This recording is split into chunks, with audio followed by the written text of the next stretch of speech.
seeing ourselves and we can't understand what we're seeing. And then if we can't understand it, we're not going to fix it, right? We're not going to fix the disparity in housing if we don't understand where it came from.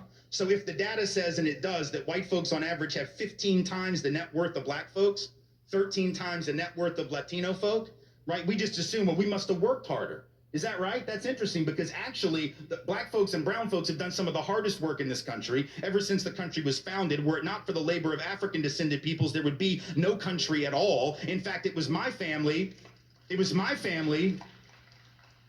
white slave owning family in the South that got black folks to do all the hard work because we were lazy asses and didn't want to work at all. White folks in the South on the plantation used to want to sit on the porch and drink mint juleps and have carriage rides rather than work, while black folks did all the real labor. And yet we decided that black folks are lazy, which I find fascinating.